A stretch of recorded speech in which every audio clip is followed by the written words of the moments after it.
In compliance with Chapter 231, Public Law 1975, entitled Open Public Meeting Act, adequate notice of this meeting has been provided as specified in the Act. Proper notice of this public meeting was provided in the notice.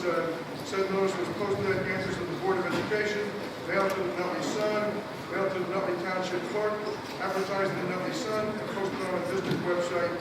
This is an official meeting. The flag salute, please. Stand for the flag salute. To the flag of the United States of America, and to the republic for which it stands, one nation, under God, indivisible, with liberty and justice for all.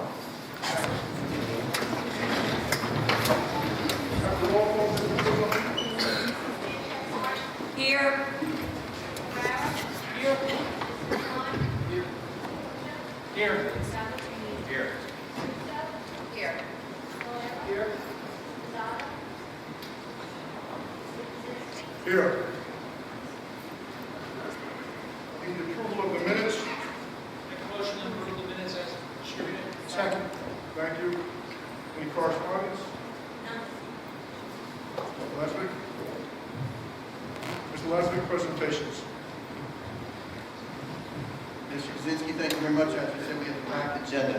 I do want to say, one of the things I was not aware of when I took the job 2 very short years ago is how great a community Nutley is for the arts.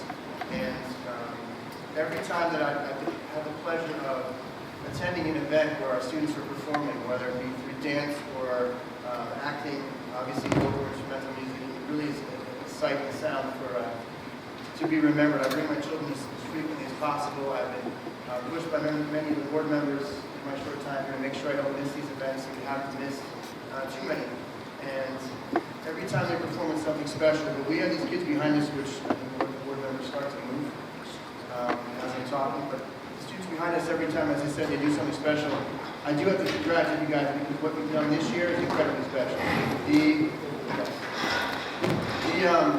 poise, the skill that it takes to perform music to begin with, let alone to move with precision across the field and work as one to tell a story is something very few people, I think, truly appreciate. And considering I can't play an instrument and I can barely walk in time, I completely appreciate everything that you guys do. And so I want to congratulate, I'm sorry I'm not looking at you, but congratulate Mr. Riley for stepping in his first year, certainly Mr. Maello and all the staff members that work with you, and to all the parents who I know put up with countless fundraisers and rehearsals and crazy times during the day and the week and weather and everything else, and carrying extremely heavy instruments for students from the time they were no higher than this table. You're giving them a gift that could never be repaid, and the gift of music. And so without further ado, congratulations to all of you. We look forward to hearing your questions.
That was fantastic. I know I'm deeply touched. I see our mayor, Commissioner Rogers, in the back. Would you like to come forward with our presentation, please?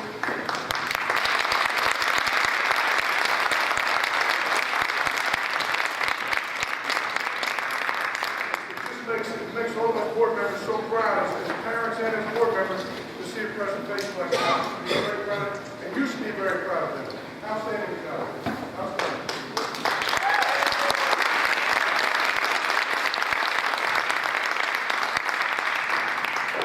Ladies and gentlemen, it's an honor to be here this evening. I have a word for you, my students. You made us very proud. You made this county proud, you made the state proud. God bless you all for your good hard work. Thank you very much. Ladies and gentlemen, on behalf of the Nutley Board of Commissioners, the mayor and I are presenting a township proclamation. We're actually going to officially present it tomorrow night, but we have little room at town hall. Not as much room this year. We're giving out more awards tomorrow night. So the idea came up for us to come here. I think it's a great idea. Now, there's a lot of whereases on this. So I'm going to get down to the last whereas, because that's probably the most important aspect of tonight's proclamation. Whereas the Nutley Raider Marching Band continues the long-standing tradition of promoting rider pride by providing unwavering support and encouragement to fans and players throughout the year, as well as excelling in the competitive performance arena. By the way, the other whereas is the Winter Guard and the drill team, everyone's included. Now therefore be it proclaimed that the Board of Commissioners in the Township of Nutley, the County of Essex, join with the citizens of Nutley in recognizing and congratulating the Nutley Raider Marching Band, drill team, and their directors on their outstanding accomplishments throughout the 2013 season. Thank you, thank you, thank you.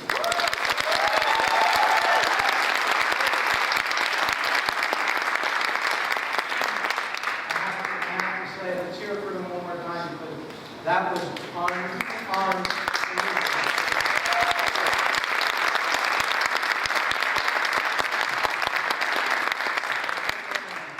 But I have to say too, I mean, it's just incredible. You make the town so proud of you all the time. Every time you guys go somewhere, you represent us well. The people in the front with the guns and the flags. Howard, the toy gun. How do you practice that in your living room? It is fantastic, and it's really a tribute to our town to have such a successful group. Mr. Mayal, I have to say, unbelievable job as always. You're the guy that-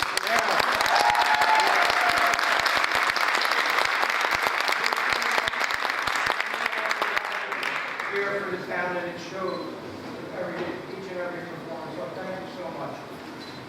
Let's hear it.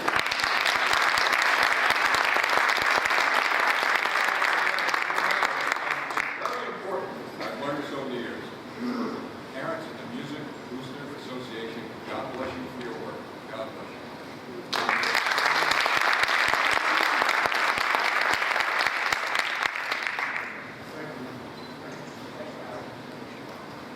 Thank you, Mayor Petracco and Commissioner Rogers for being here. I also have a presentation from the children freeholders. There's a lot of whereas on this also, but it's very important. I'll read the most important part that I perceive as being, whereas the Nutley High School Raider Marching Band completed its outstanding 2013 competitive season undefeated, winning first place in all 5 competitions in which it participated. And whereas in 2013, the Nutley High School Raider Marching Band competed in the AA size group of the newly formed Independent League of New Jersey, where it finished ahead of a total of 24 different bands at the following competitions. And I'm sure this is repetitive to the parents because I know you sat there through this, but it's nice to hear what your children have done overall. The Roxbury competition where the band captured first place and won the best music and the best effect categories. The Randolph competition where the band captured first place and won the best music, best color guard, and best percussion categories. The West Orange competition where the band captured first place and won the best music, best effect categories. The Mount Olive competition where the band captured first place and won the best music, best visual, and best drum majors category.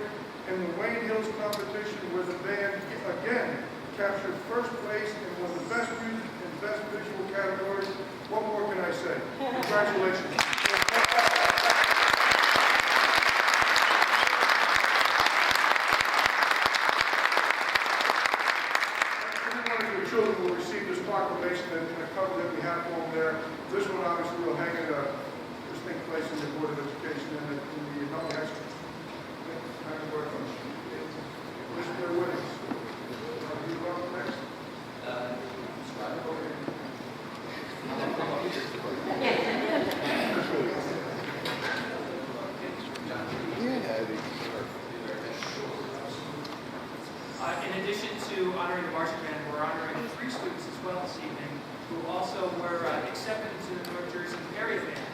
North Jersey area band is made up of a consortium of 22 of our North Jersey band.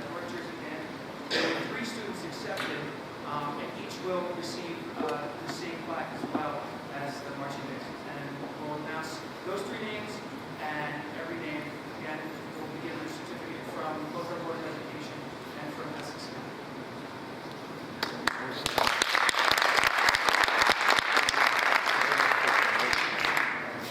We have first Aiden Broad.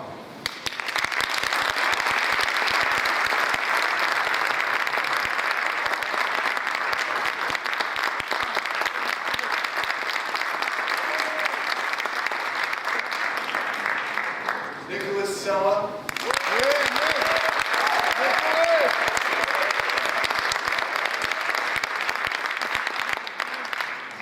And Kevin Traub.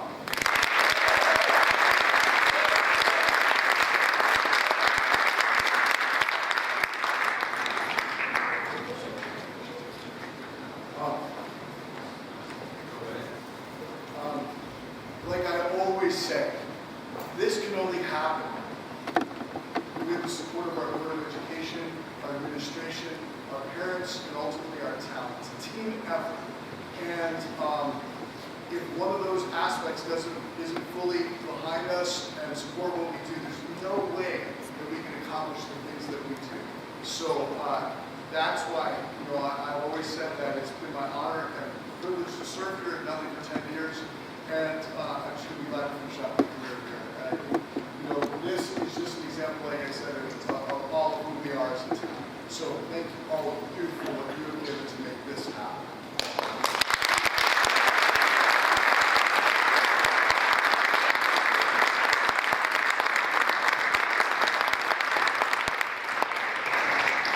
Okay, we have certificates for everybody.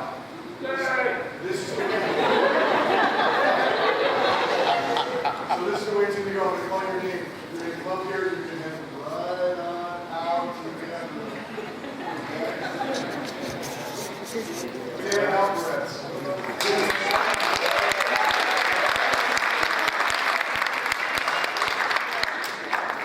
Stephen Bain.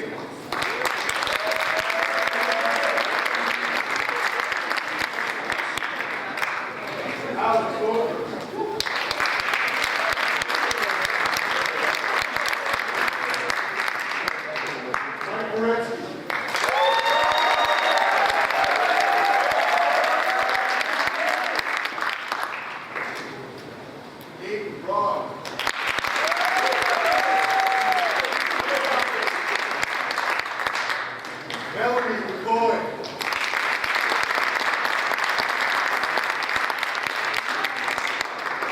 Thomas Barrow.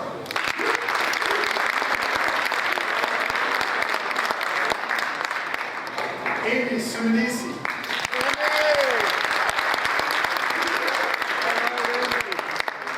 Nicholas Sella.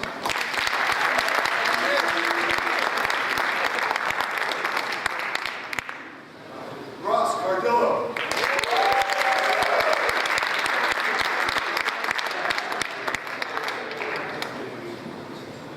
Eric Dieterle.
Frank Ferrera.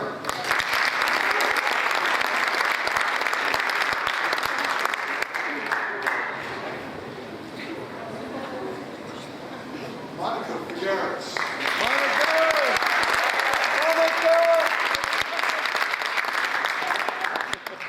Ian Frobos.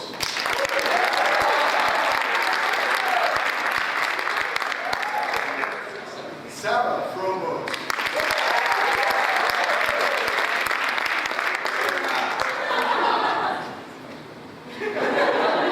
Zach Gonzalez.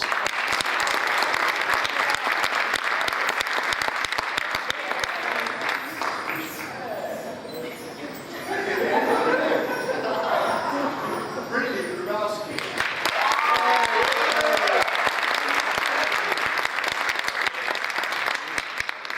Nanette Hernandez.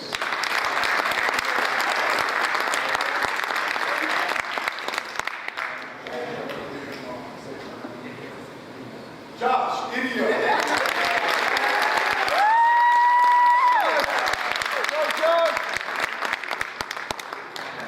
Andrew Kozlicki.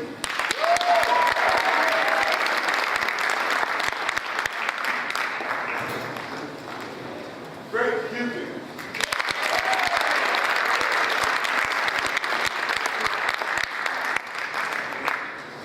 Sabrina Lopez.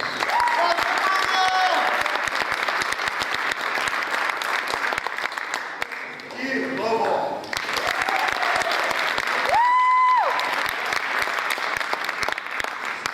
Alexa Machado.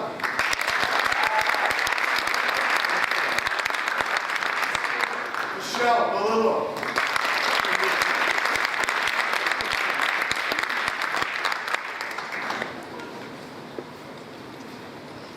Dave Merritt.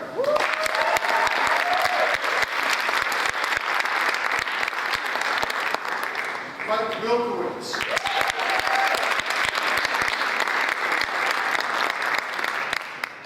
Leah Negra.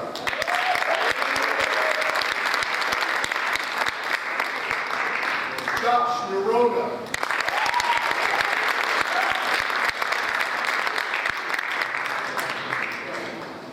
Brandon O'Brien.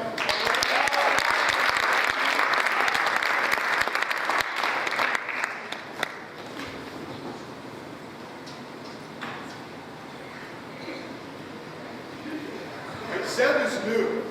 Right, I got the Seb, which is X-I-D. So I need to get this in.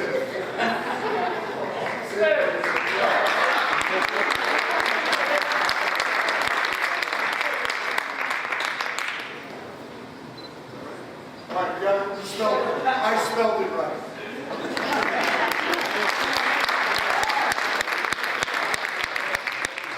Dominic Lapania.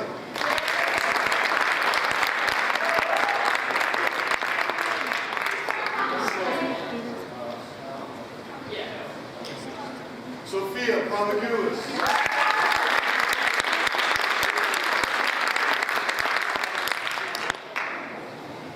Cassandra Rubenthal.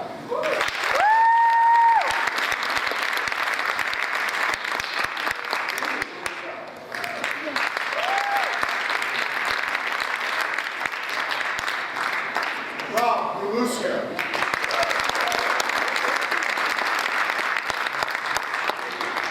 Andrew Roberts.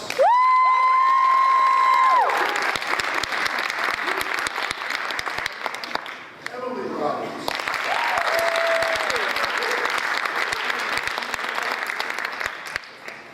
Catherine Rubens.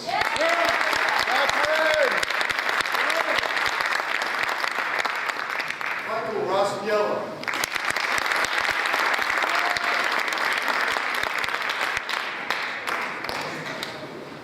Nick Celentano.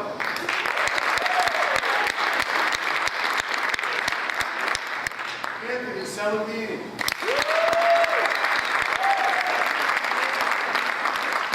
John Salamini.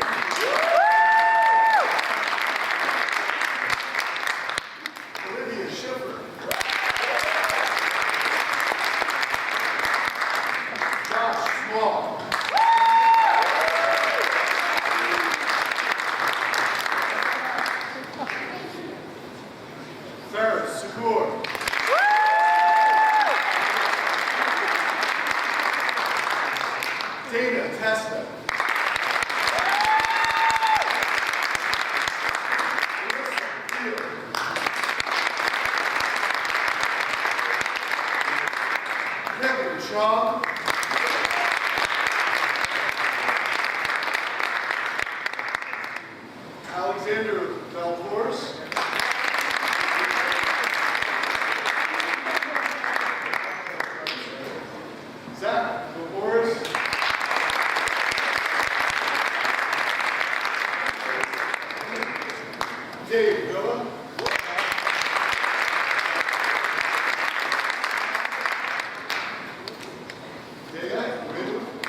Council.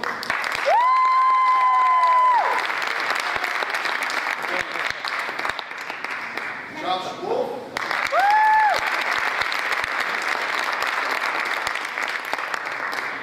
David Sack.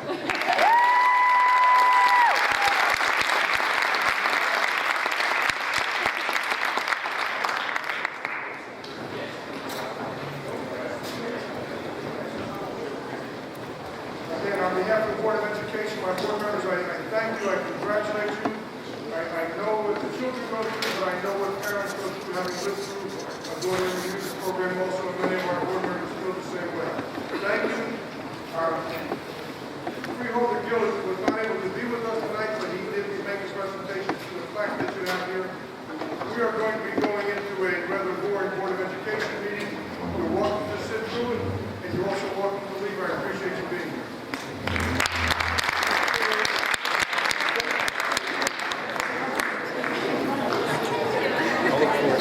On the what will be Nutley website? Like, Nutley website. There should be a tab that says Board of Ed.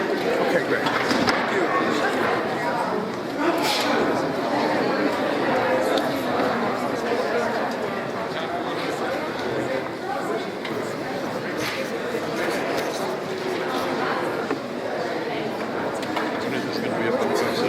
Yeah. When? Oh, when? Probably tomorrow. Okay, I'll look for it. Okay. Thank you.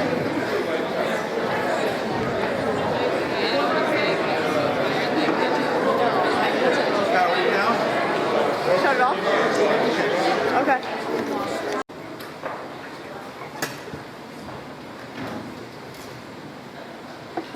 Obviously, we don't have money to fix our microphone system.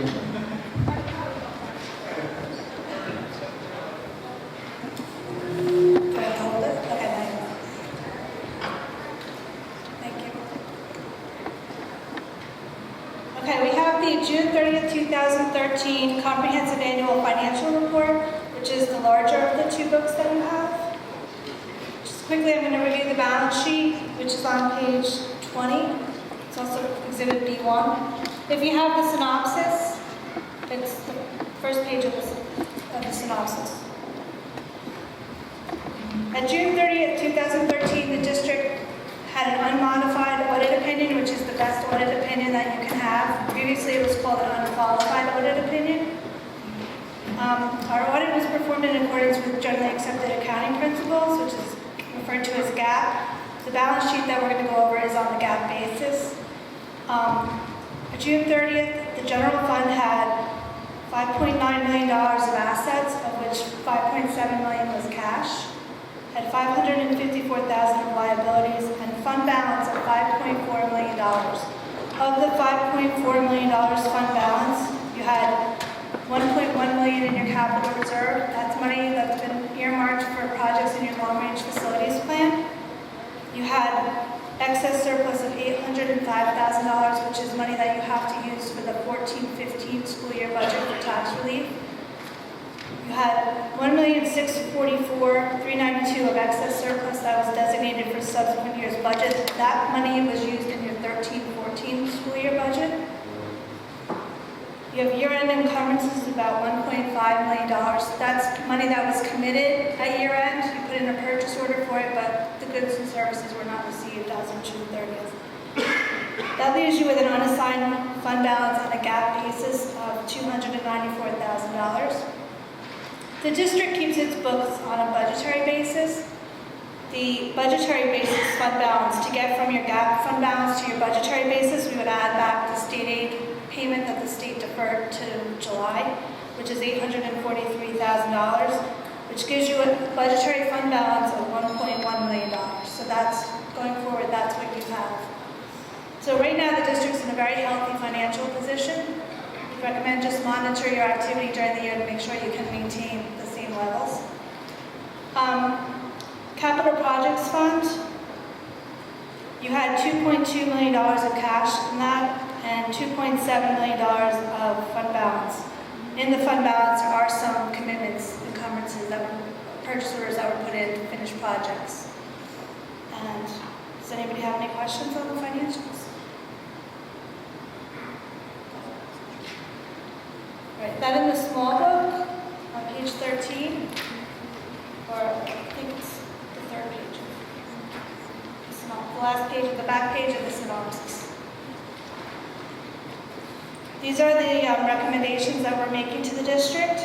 Under financial planning, accounting, and reporting, there's 4 recommendations. Has everyone had time to read them, or are you going to go through them? Go through them? We haven't had a time, we've all looked at them, I'm pretty sure, unless we have specific questions. Anybody have any questions? We've all had a chance to look at them. Okay. I think we're okay. Unless Mr. Cook, At the finance committee, we had a presentation, we learned for more questions. Okay, so like you said, we met with the finance committee, we reviewed the findings and the recommendations. As you'll see, there's no asterisk. An asterisk would denote a recommendation that was a repeat from the prior year, so the district has no repeat recommendations.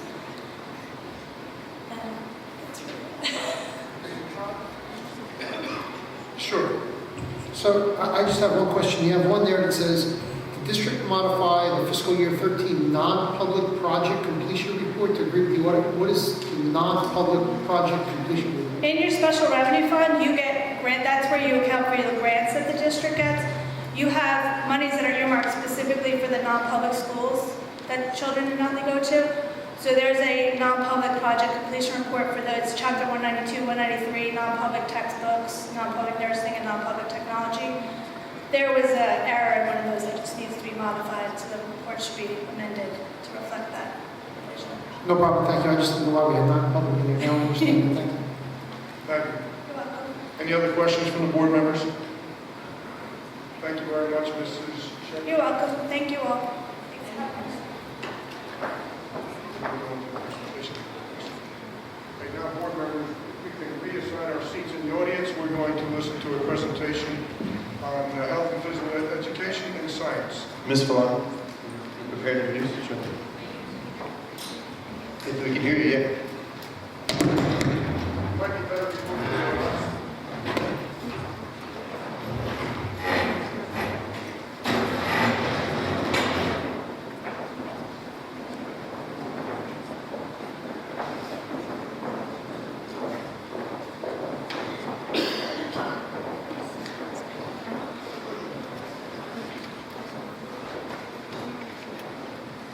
Good evening. Can you hear me okay? During the 2011-12 school year, we put together a strategic planning committee that helped create a plan for the district.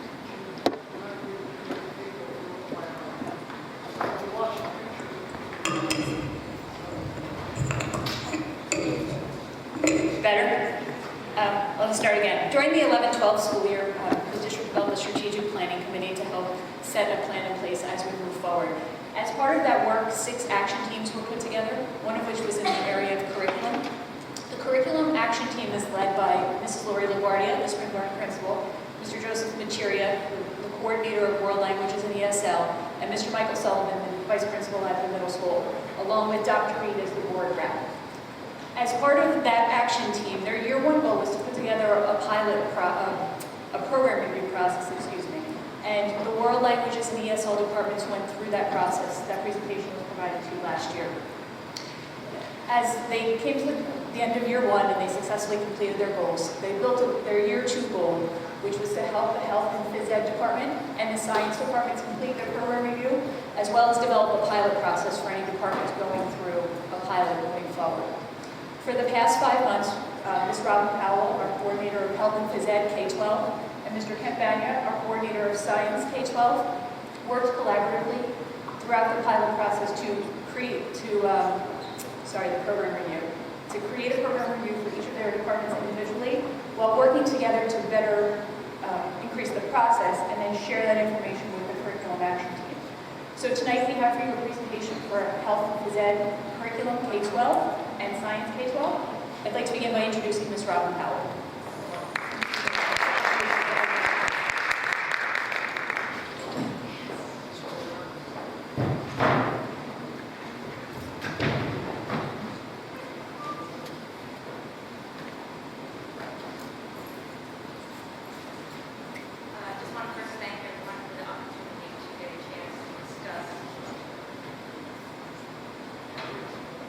Red button.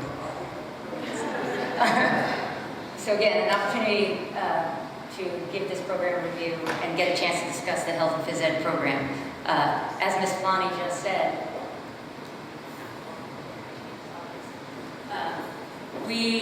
tonight's presentations, both science and health and phys ed, are a result of the strategic plan, the curriculum committee who created this process, this 5-year cycle. We are in the second year of that cycle. We are following both world language and ESL, and I really would like to thank Mr. Materia, Ms. Villani, and Mr. Bania for helping me through this process. As you can see, we are in that year 4 of that review. The review was completed through the process of gathering information from student, staff, and parents, as well as some student data, hopefully culminating some recommendations for the future of our program. Tonight's presentation, I'd like to present a few things: a description of the health and phys ed program, the current course offerings and enrollment data, a review of the curriculum, instruction assessment resources, and professional development. First, and we'd also like to take a little sampling of some of the student data that we did take place during this school year, and then finally with some recommendations for the program. First, I would like to start with the requirements of health and phys ed. 150 minutes per week is required for all students, as well as the graduation requirements for health and PE. 3 3/4 credits for PE each year and 1 1/4 credit for health each year. As well as the foundation of what we do is based on the standards, the New Jersey Core Curriculum Content Standards, and you can see the general areas: wellness, integrated skills, drugs and medicine, human relationships and sexuality, motor skill development, and fitness. Those are all the things that we try to accomplish in a school year, K through 12. If we start with the program description at the elementary level, we have health education is supplied by the classroom teacher, and health phys ed, there's 1 PE teacher in each elementary school. All grades take physical education 2 times per week. In order to accomplish that, that requires classes to be doubled, which means 2 classes, 2 first grade classes, for example, would come to physical education at one time. So it would look something like this. If we took the 34 teaching periods that each physical education teacher supplies during the week, if we took Lincoln School, for example, out of those 34 teaching periods, 27 of them are doubled. So, easy to come to a conclusion that the class size obviously is large. If you take a look at the slide, you can see that a number of classes are over 25 students, many are over 40. There's classes that are over 45. So, and that happens anywhere from K through 6. And remember, that is in order for the students to be able to get physical education 2 times per week. At the middle school, health is 1 marking period daily each year. Physical education is 3 marking periods daily. We have 3 physical education teachers, 2 of which teach health and PE, and 1 teaches just physical education. The reason for that is due to locker room coverage. There needs to be a female teacher on at all times. We only have 1 female teacher at the middle school. Therefore, physical education cannot be offered 2 periods a day, which leads to larger class sizes. The average class size is 45 students in physical education per period, which means that there's 90 students in the gymnasium at one time because 2 teachers are assigned physical education at one time. The remaining students, 30 of them, are in health at that time. At the high school, there are 7 full-time teachers. all of which teach some combination of physical education, health, driver's education. The average class size is 30 students, but just a reminder that 4 to 5 teachers are assigned to physical education at any one time, which means that there's anywhere from 120 to 150 students in physical education at one time, which makes the biggest, I won't say problem, but the concern is when we're indoors. Outside, we have obviously a lot more options, but inside, 120 to 150 teenagers is crowded. The curriculum was last revised in 2010. As for the way it stands right now, progression is lacking from level to level. It's not a useful resource as far as instruction is concerned. And as far as assessments, we've made a great strides in assessment as far as how it would evaluate the curriculum's effectiveness and the growth of the students. The types of assessments we've implemented so far are common skills and written assessments and numerous rubrics to have guidance for the various activities that we do. One example, and I find it to be an important example of one of the assessments we've done this school year has to do with fitness.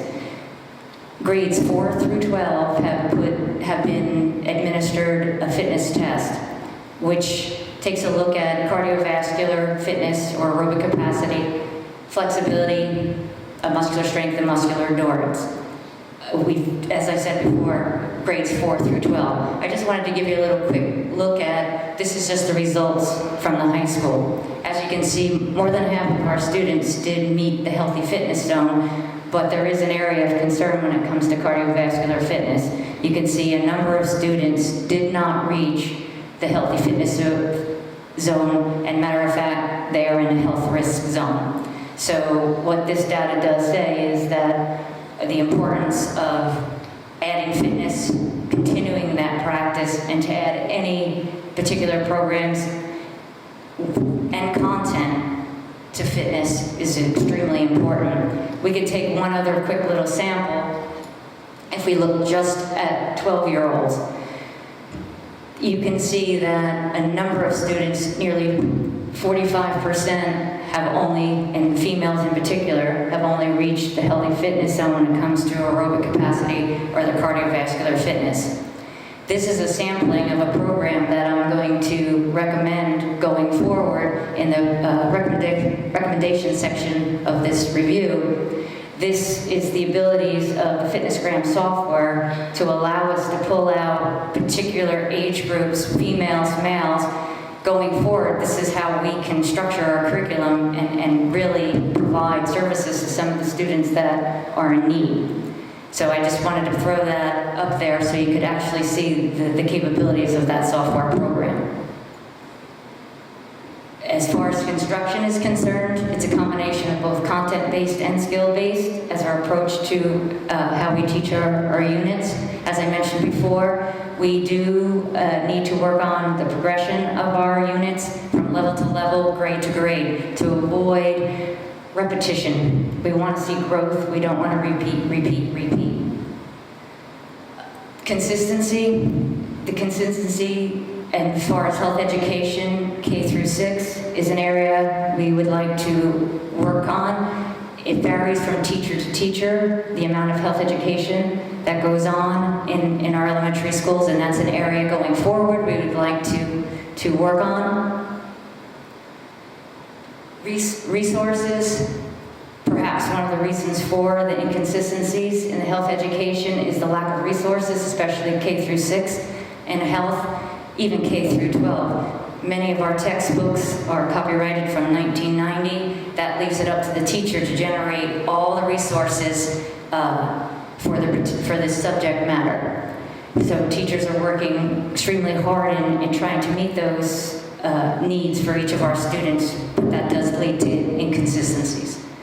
Physical education, resource, obvious limitation on space, and technology. There's inconsistency from building to building with technology, the resources available to in the gymnasium, Wi-Fi, for example, projectors, for example. The inconsistencies are there for that. This leads me to my recommendations. First one, to increase the staffing at the elementary level of one physical education teacher to help address this double class situation, to help reduce the numbers of those classes.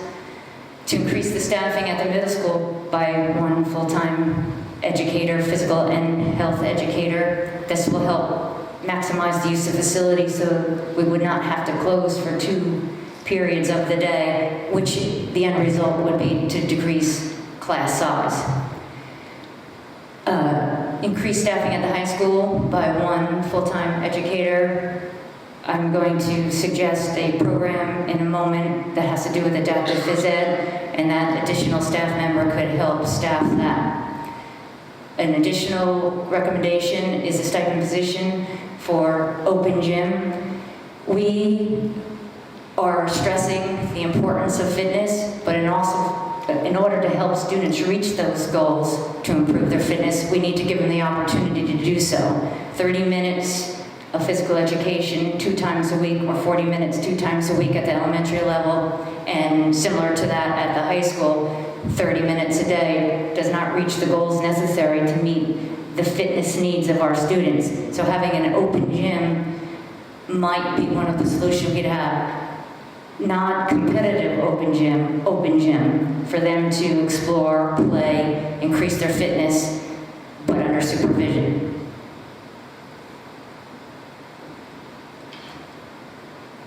The programs and courses that are recommendations we have found. 1, adaptive phys ed, in order to meet the needs of the students in our special education program, to provide specific instruction for those students would be a recommendation of ours. An additional recommendation would be an advanced physical education course for those students that are looking to explore physical education as a resource for potential career base, perhaps one day, that they can take a look at a deeper value in the components behind physical education, such as exercise physiology and kinesiology, for those students to take those skills and perhaps address a future career. Fitness Grant and Project Adventure I'll come back to in a moment. Rewrite the curriculum, which is part of this process, to just align it with the standards and also address those progression issues. Resources and technology.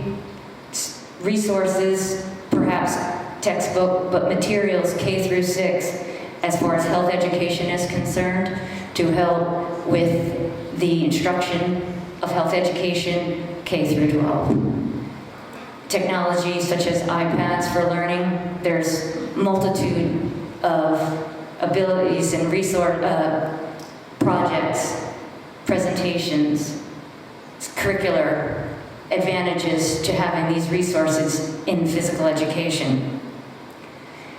Fitnessgram software, which will go with the Fitnessgram, fitness testing that I'll explain in a moment, and Project Adventure resources. First, Fitnessgram. Fitnessgram is a software component that allows teachers to use it as a data bank to collect fitness test results, but it's not just for the teacher's use. What's great about this program is it's user-friendly to the student, and it also creates a link from school to parents, because it generates that data for parents in a very easy, user-friendly format, which can either be mailed home or emailed home, where it explains the test in depth, and it also reviews the results of your student and provides suggestions of how to improve, if necessary, those components of fitness.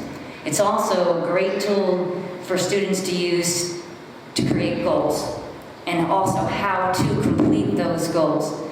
And lastly, with this, it is a way for us to take that information from year to year, so it follows the student, so we can see where things may drop off or where things may improve over time. It is not, it's a K-12 program. Testing doesn't begin till grade 4. For K-3, it's how to build those skills in order to do this performance assessment down the road.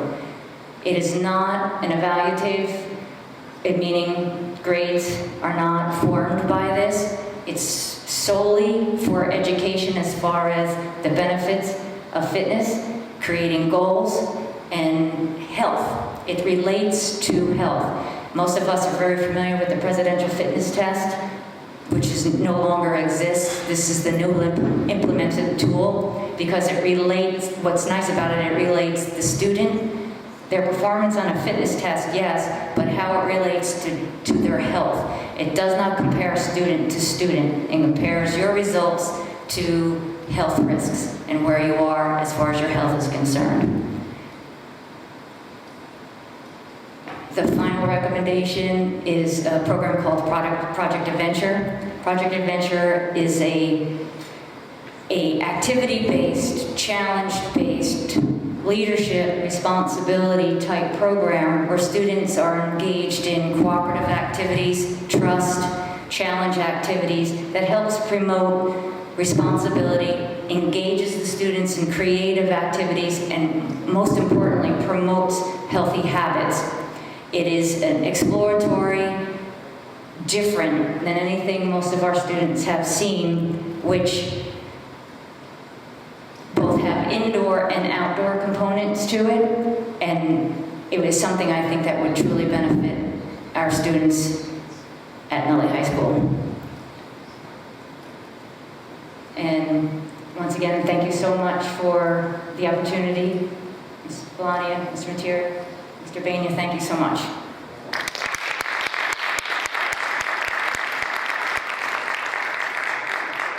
Any board members have any concerns?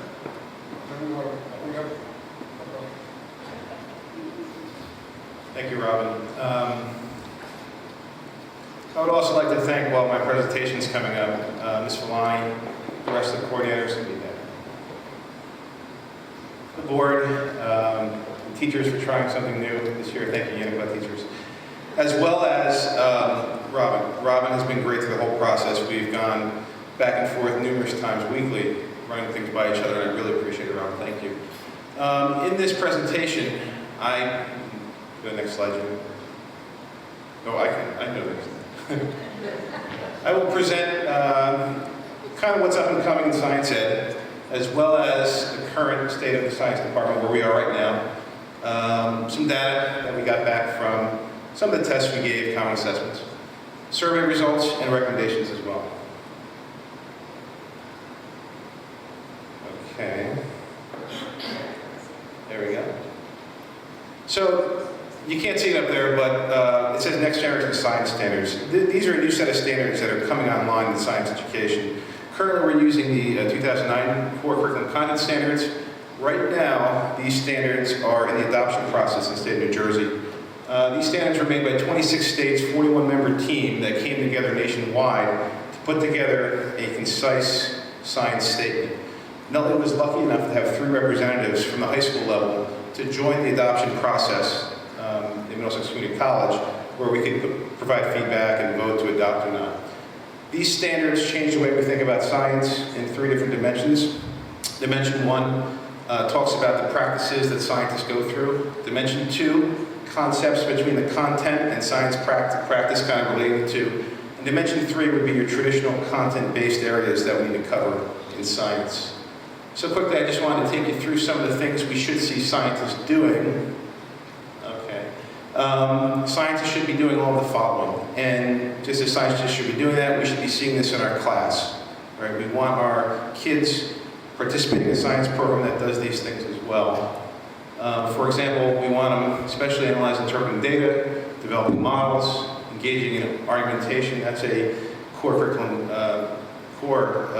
kind of standard. That's a very important process we want in the science community. The second dimension, this is a little bit of lag time, I'm sorry. This bridges the gap between the content and those scientific principles. In every area of science, we can develop patterns, cause and effect, energy, matter, flow, structure, and function. These are themes that show up every single science lesson we have, every area of science. The third dimension is the four different areas of science. You can see the traditional first three: physical science, life science, or space science. The fourth one is new to the science world. This is the engineering principles. Engineering is becoming a part of the science classroom, and we need to incorporate it not only as a topic by itself, engineering at the secondary level, but in a lot of the design that we do and integrate it into the other science areas. You can't talk about science without, you can't really see it up there, but this is a slide that describes the need for a STEM education. It says on top, 80% of the fastest growing jobs in the U.S. are STEM-based. Why STEM? Last one should come up if it goes to the, here we go. Because that's where the jobs are moving forward into the world. We're going to rely heavily on students that can take multiple different areas, integrate math, science, engineering to perform a skill or a task. So our science education has to be there as well. Currently, this is the elementary, it says on the top. Our current state in elementary, we are transitioning to a series that we piloted at the end of last year. We implemented K through 5 this year. It's called the STC series, Science and Technology Concepts. It comes to us from the Smithsonian Institute. It's published by Carolina Biological. Those are both big names in the science field.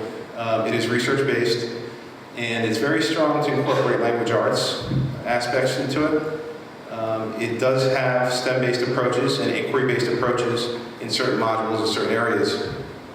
It is driven by a learning cycle that's consistent throughout each lesson, each module that we offer. The learning cycle asks students to focus within a question. It asks students to explore that with a hands-on activity. And it asks them to reflect on what they just did from that concrete relationship and to apply that to themselves, their world, their surroundings. This helps teachers get to a true inquiry classroom for science, and also helps them to differentiate and engage students all the time, this approach. Currently, this is our framework for K through 5. As you can see, we run from physics, chemistry, Earth dynamic systems, life on Earth. We try to cover all areas of science based on the Next Generation Science Standards recommendations, and we only see 3 topics per grade level. This is much different from our current our maps a year ago. If I was to bring up the grade 6 map, it shows many different topics throughout every month, and we kind of go between the earth science, the physical science, back and forth. This is a concept in science education. We're trying to talk about fewer topics, but much deeper. Instead of going around all different topics, we're trying to just hit a couple with a hands-on approach. Just to give you a sample for what you might see in an STC classroom, I'm not sure how this is going to work. Is there any? Okay. This video will be online. If I were to show this video, just happened to walk in that day, science was going on, and you were able to see one of the more true inquiry modules we have. These students were building this vehicle. It's called Motion Design from 5th grade, and their task was to keep these blocks in here without them falling out. It's about a minute long. These students are so happy when it gets down the ramp here in 3 seconds, and that really shows them explaining back and forth how they did this. So I don't think we'll be able to play that, no. At the middle school level, we have grade 7 science, grade 8 science, which are really explorations in science. They go through various topics in life, physical, and earth science. We also offer accelerated physical science, which is an algebra-based course. It's our physics first. So students who take this, it's very comparable to a first-year physics course, junior year of high school. They're really accelerated in the fact that they'll be able to take other classes sooner when they get to the high school level. Currently we have 3 sections of that. We're also piloting the 7th grade, or the middle school version of our STC module program. A lot of people ask why don't we implement K through 6, that's how our elementary schools are set up. 6th grade is considered a middle school year in the program, and we didn't feel comfortable implementing something we haven't tried first. So in 7th grade here at John Walker Middle School, we are piloting several different programs there in theory to break out to middle school next year. Current staffing, we have 5 1/4 science teachers. That is a quarter that comes across from the high school to teach our accelerated physical science. for one period a day. We also have 2 special education teachers. This is our high school. To sum this up, these are the courses we offer and the students enrolled currently in these courses. As you can see, we're very heavy in the life and physical sciences, not so much in the earth science. This is a concern with next generation science standards. As we move to adopt those, we may have to look at earth science courses to fill those standards. We currently have 10 3/4 staff at the high school, as well as 2 special education teachers. Just to note also, we offer many dual enrollment courses at the high school, 4 AP classes, as well as several classes that go into project acceleration and Seton Hall courses.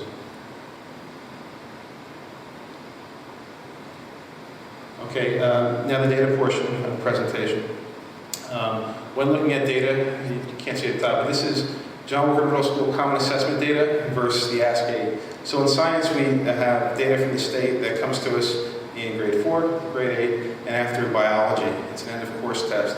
If we're to take a look at our common assessments, our internal data given at the end of each third, in middle school we rotate thirds, earth science, physical science, life science, and compare them to, all the way on the right, you see the 2013 ASCII science, blue being advanced proficient, green being proficient, red being partially proficient. You'll see that, especially if you compare the 8th grade data, probably the value here, you'll see that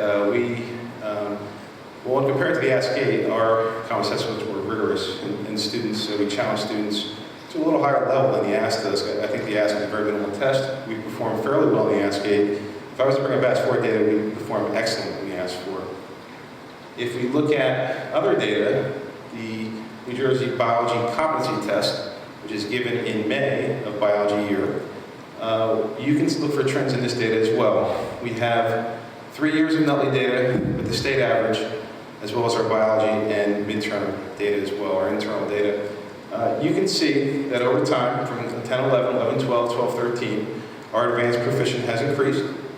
Our proficient has increased, especially from 10, 11 to 11, 12, and then kind of stabilized from 12 to 13. I say stabilized because between the first 2 years this test has been offered, we pulled out some of the population, put them in a preparatory course first, and reintroduced them to the population. At one time, the state was considering making this a graduation requirement, and at that point, we found a need to make sure our students were ready for this assessment. When they were reintroduced in 12-13, we found that the proficient students still held up a little over 20%, and the change that we made in our curriculum really held up, so we're very happy with that data. Where we really think we've had an impact is in the student with disability. You can't see that, it's up there. But if you take it the other way around here, 10, 11, 11, 12, 12, 13, state and district factor group on the left side, you can see over time our data just gets better. You can interpret that as advanced proficient we see showing up last year. We actually had about 10% advanced proficient. That when compared that to the state district factor group, that is pretty impressive compared to those 2 groups. Also, you can see our proficient, our grade increasing over time. I think this is due to our special ed curriculum aligning with our regular curriculum. Our teachers that teach that do a great job, and they're really making a lot of gains in this area as well over time. Last bit of data I'd like to talk about. There we go. This is, I'm kind of glad that's kind of off up there. This is a sample of our AP data. And you can look pretty much at any AP course in the department as well as probably in the school and see very similar trends in data. We're looking at grades in the last column on the right compared with scores. And if we equivalate a 5 with an A, a 4 with a B, the 2 are not matching up. And I think there's many reasons behind that. I wouldn't necessarily say that it's what's going on in the classroom. I think we really, when we made the move to students all taking the AP exam, we really have to think about what students we have in class and do they want to take that AP exam. I think a lot of the students are looking for a second year of biology or chemistry, and currently the AP class is all that we have to offer for them. So this data does tell me something, which we'll get to in the recommendation portion of this. Sorry. We also surveyed the community between mid-September and mid-October. Via the website, we sent out a survey and we asked several questions. 1 was strongly disagree and 10 was strongly agree. Rob and I each came up with 5 particular questions. We put it together. This is part of the process we were talking about with the committee learning how to best get feedback. This feedback gives us perception information based on how we're perceived in the community. And this was an area I was very interested in, the engineering. Does the science program support an engineering process, help design complex systems? And as you can see, the survey results came back kind of across the board with a significant amount at the 1, as well as at the 10, but more at the 1. We don't offer engineering right now. And with the next gen science standards coming on, I think it's a good time to think about that. With the recommendations from this presentation, based on the following for the pilot program, as well as feedback from the K-5 program, both teacher feedback as well as data feedback we're starting to get in, I recommend that we continue to expand the STC science program to keep it consistent K through 8. We've already talked about the middle school teachers. We've already talked about expanding the pilot. These would be the topics we would look to expand to moving forward. I would also recommend to offer a second-year high-level biology and chemistry course to give students an option that want to pursue biology and science careers, chemistry careers, but don't necessarily find the importance in the AP exam. I think we have to offer them a very high-level, rigorous course.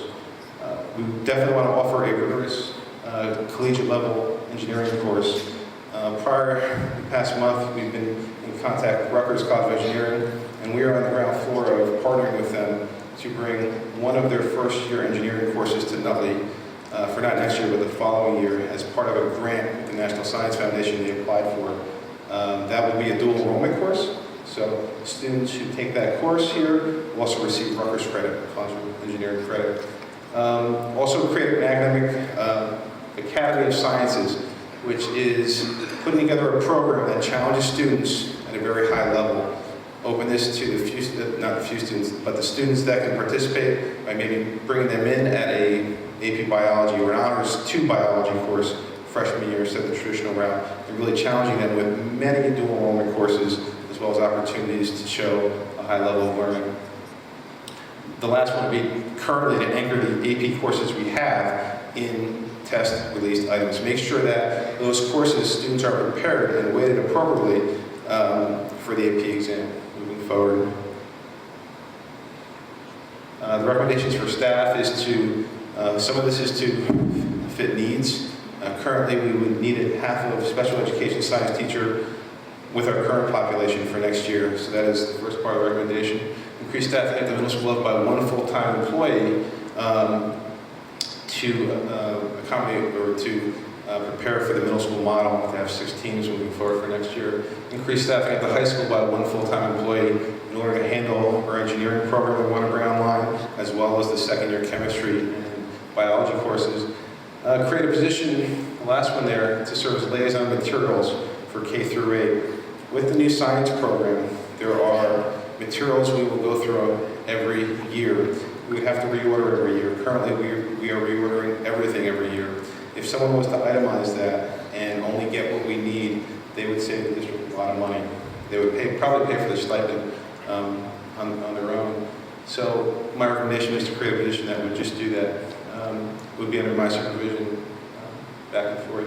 Also, the resources to expand the program and support it, not only the 6-8 program, but the kindergarten components. Currently, we only have 1 kindergarten component, and that is because the other 2 are under development. So we didn't purchase those and roll those out until they've been developed. Also, we replaced a couple of book series, but just speaking with teachers today, we are interested in ebook series. We are interested in classroom copies and much cheaper for the district ebook series where kids can take them home on their smartphone, on their iPad. The costs, there are some quotes I have from Carolina, 6 through 8, yearly refurbishment. The yearly refurbishment, if you break it down per student, comes down to less than about $20 per student over the course of the year. I would argue that that number can decrease if we itemize what we need every year. Materials for, I'm sorry, I'm going backwards here. So we also would need some ebook series for next year. Year 2 would be a K through 8 refurbishment, sorry. And as well as supplies for the engineering course. There are no books. This is a problem-based course developed at Rutgers. Students will need toolkits to complete tasks. They get about 6 tasks ranging from solar energy to all the types of engineering. This is an exploration course that students take in college to direct them in the correct field of engineering. We want to offer that here at Nutley. This is the map kind of spread over a 5-year plan. You see this year heavy in the program review, as well as introduction to K-5 series, as well as updated curriculum maps, as well as piloting in 7th grade, a letter to Rutgers signifying our interest in that class. Moving forward, we would like to implement the rest, evaluate with data, revise or revisit as necessary. Thank you. Does anybody have any questions? Thank you. Thank you, Mr. Downey. Thank you, Mrs. Powell. I hope that as a board, we're taking a good close look at this tonight. I know that the academic committee and the finance committee is going to be busy perusing what was presented tonight, and we need to move forward with some of this, and I know we have the support of the superintendent in doing that. I guess we'll move back to our regular seats now and proceed with the program, okay?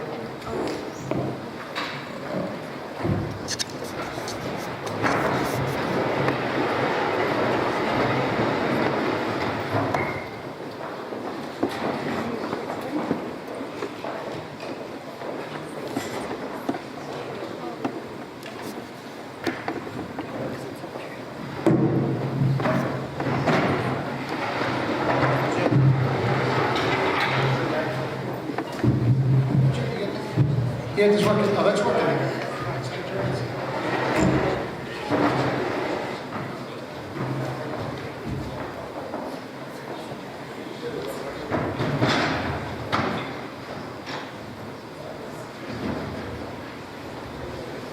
Okay, where are we at? We are at superintendent's report. Thank you, Mr. Kaczynski. See Mr. Villiers here. Did you leave? Hey, how are you? I want to congratulate you and the guidance council at high school for Instant Decision Day. For having success, it seems like every year as we go, more and more students are taking advantage of that opportunity. So thanks to you and your council department. If I have the numbers right, correct me if I'm wrong, but 111 seniors, 34% of the actual class, that were 223 appointments. So it was a busy day for you and the department. We offered immediate acceptances, including Caldwell College, Alicia College, Bloomfield, Centenary, Jersey City, and Kane, just to mention a few. And I can't wait to hear the update on the scholarship. So thank you for everything. Can't see it too well. 4 year past. $6 million in 4 years, man. Again, it's good to know that we have that kind of support for our students. Mr. Capello, just as an update, still working with NJCAP. Moving the program to first grade students again this year. Parent meetings is scheduled for Monday, January 13th at 6:30 in the Lincoln School Auditorium. With classroom sessions to begin in January. We want to make sure the parents are aware of what we're doing. Again, character program, trying to prevent child abuse, and just informing kids with information and content at their level so that they're engaged. World Language Pilot meeting, thanks to Mr. Materia, who was here to support, and then Mr. Bennett, Ms. Powell. But again, our staff members are going to be piloting new materials for Italian, Latin, and Spanish 712. Looking to implement this coming September. So again, moving that whole curriculum process as part of our strategic plan forward. So thanks to Ms. Villani and Mr. Materia for that work. Just updating the board again, Ms. Villani and Ms. Christiantello were part of the traveling circus, again, traveling to every building to meet with our SCIP leadership teams as required by the state. They reviewed 14-15 process that's upcoming, what we're doing with instructional rounds and peer-to-peer observations, as well as just the general role of SCIP as defined by the new state code. Keeping on that trend, our evaluation trainings with teachers continue in every single building, dealing not just with SGOs, but the use of our framework. And we continue to meet every twice a month, actually, with our administrators, focusing on the use of our evaluation process. We've just finished the second window, moving into the third. We are doing it a little bit differently than other districts, and the feedback as we keep going through it, and more teachers and more administrators get more exposure to the process, has been continually positive. We look to continue the collaboration with all of our staff members and make sure that we're about growth, learning, and accountability in that order. Mrs. Jamins, Mr. Levine, Ms. Maloney, and I met with our two incoming board members for our second annual board member orientation. Again, the goal was just to catch them up to speed prior to that reorg meeting, so when they sit down, they actually hit the ground running. I want to thank my other three administrators for the preparation for that meeting. Park update, I know Mr. Mester is not here, but we're continuing to prepare for the park pilot, which our kids will be engaged in. Every single building has been selected on every building here in District of State, thank you. The assessments will go from mid-March to mid-April, and then we have end-of-year course tests happening as well. We're not going to get, again, any data back on our students and their performance from this assessment. That's not the point. The state wants to see if the actual assessment works. From our end, we want to actually have a chance to practice what this is going to be with all students taking all these assessments online to ensure that we have the appropriate hardware, simple things such as scheduling, coverage, and the rest, as well as our infrastructure and our network being able to hold that kind of capacity. We want to know this year whether or not we're prepared before we're actually forced to do it for real in 2015. So again, that's happening in the spring. On a high note, I want to thank, again, we had an example of it here this evening, but I've been attending the holiday concerts as much as I can. We saw the high school concert. Mr. Scalera was there with us last Thursday. And I'm sure the report of it is, again, just wowed every single time we get to hear our students perform, both vocal and instrumental. It was a fantastic evening and an incredible turnout by the community and parents. So it's great to see everyone there enjoying that. And we definitely, compared to districts I've been in, it's a wonderful time of year to be part of the Nutley community. I know Dr. Reed, the academic committee, Ms. Mine, have been working continually with the youth survey. We're finalizing the survey itself. We can actually submit that out to students again. It's a 4-year follow-up to see where we stand, what impact decisions that the district has made since the initial survey went out have had, and how we want to determine our course of action moving forward. On Friday, just an update this past Friday, Mr. Bania, Ms. Maloney, Ms. Martin, and I attended our monthly Panasonic meeting. Some interesting work. We had a member of the Charlotte-Mecklenburg School District from North Carolina come up and speak to us about equity and about their use of evaluation and their talent placement, as they call it. An extremely strong push to put their best people where they're most people across the district, and we had some great conversation. On a side note, this is the second meeting since we hosted here, and all the Panasonic members and leadership of Panasonic are still commenting how they're having trouble keeping up with Nutley, specifically the food that was prepared by our students here in district. So on top of everything else, just kudos again to the students and to our culinary department. They're still talking about it, and looking to see what happens when we go to Freehold next month. Just as a note, the district calendar, we're making a modification tonight. It was actually always planned, but as Mr. Williams was here, where he is still, we've moved, truly trying to keep our focus on rigor at the high school. We've added midterms, we did them last year, and some of the feedback that we got was that students were not as successful as they could be, and teachers struggled to keep up because we did not modify the schedule to meet the tests that we knew that we were giving. So again, we're adding half days just for the high school students when we actually take the midterm, and we want to make that modification to get the information out now as well. Professional development update, our language arts tier 1 and tier 2 continue. We've actually gone beyond just those tiers in our planning for the spring, trying to get every teacher up to speed with the general workshop model, and more importantly, assessment. I know our second science training, Mr. Bain, is coming up. Teachers grades 1 to 5 participating again in a full day of science. 2 parts, really, if I understand it correctly, correct me if I'm wrong, but again, we're not only assessing how teaching the first unit went and looking at data, but we're preparing them for unit 2 as they transition. Another piece, as we talked about as we moved our gifted and talented program forward, Ms. Woods Murphy has been across the district, not just working with students, which has continued, but she continues now to work with the teachers. She's working with teachers that are handling the higher levels of our curriculum to make sure they understand the new resources, so she's become another form of professional development. Through November, she's worked with teachers by grade level in specific content areas. January and December, she's continuing that work by actually modeling lessons for teachers in their classrooms, so they can learn how to differentiate for our students. Again, our big push is that every student's challenged every second that they're with us. Just as a final, some upcoming upcoming events. Holiday concerts for grades 5 and 6 are tomorrow. I know Mr. Riley has been running all over the district without rest.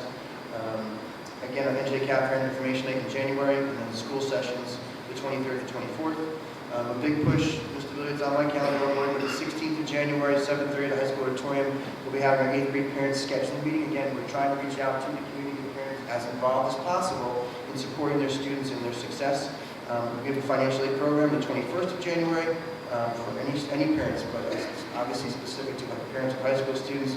And then we're running another SAT on Saturday, January 20th. Thank you, Mr. Leslie. Just to reiterate again, I see that the mayor is still here. We've met a couple of times to talk about trying to get more involved. And I know there's a couple of new board members that are going to be teaming in on trying to have more parent involvement. Those 2 dates that were mentioned, January the 13th over at Lincoln School, Mayor, is what you and I talked about.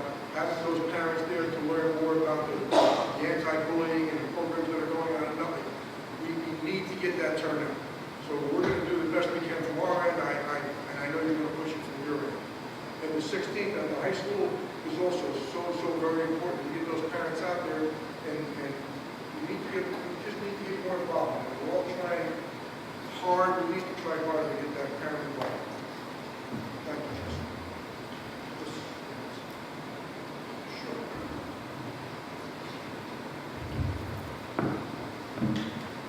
I just would like to take a few minutes to thank everyone in the district for all of their efforts with the finances throughout the entire school year. I know sometimes you'll get a phone call or an email from the business office, and it may sound petty because we may be questioning something that is $50 or $75, and you probably turn around and scratch your heads as to this, we have a $56 million budget and they're worried about $50 or $75. But all of those little things add up, and all of the efforts that everyone puts in throughout the entire school year, and the responsiveness of everyone throughout the district for the time when the auditors were here in the office, giving them the answers and providing them the additional information that they needed, all led to the positive impacts of the financial report that was presented this evening. So I just would like to extend my thank you to everyone. Any committee reports?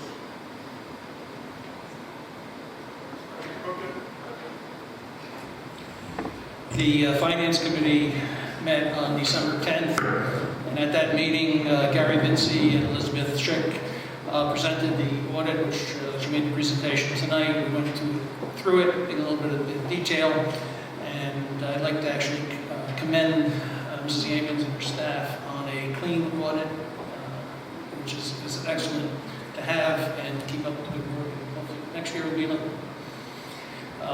We talked about the finance agenda items for tonight.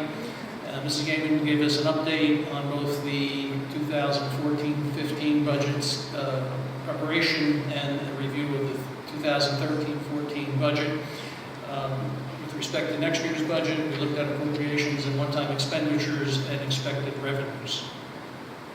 We discussed the ROD grants, Lincoln School projects still being reviewed at the state level, and we should have a decision shortly.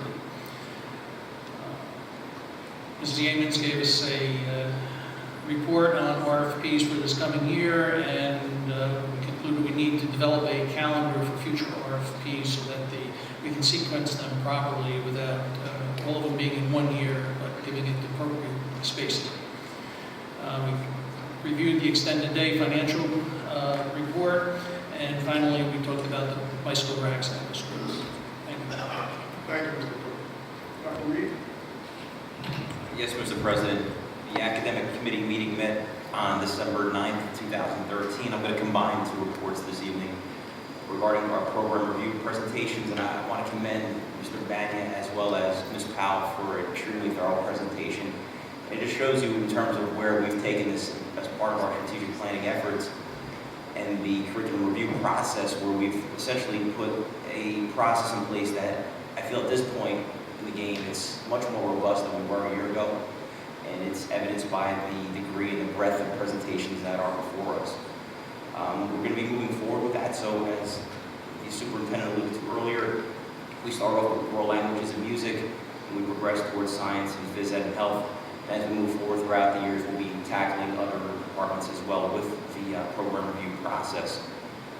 That being said, the math pilot set the stage for our current pilots. This past week, Lisa Danchek-Martin and myself had the privilege of attending the more recent world languages curriculum update panel, and it was an extremely informative process for all of us involved.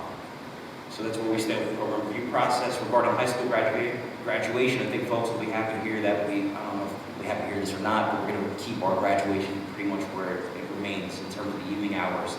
And that was through a survey that was conducted by parents. It was pretty much a split vote. And I want to say 52% of the parents want to keep the graduation ceremonies in the evening. So hopefully that doesn't offend too many people. Regarding the park readiness process, just to reiterate some of the points that Superintendent Lassick addressed, grades 4 and 8 and grades 9 English and Geometry and Algebra 1 will be the folks that will be targeted for that park readiness assessment. Regarding our QSAC approval update, the district received notification of the updated QSAC outcomes based upon our request for an additional review of items we perceived to be incomplete.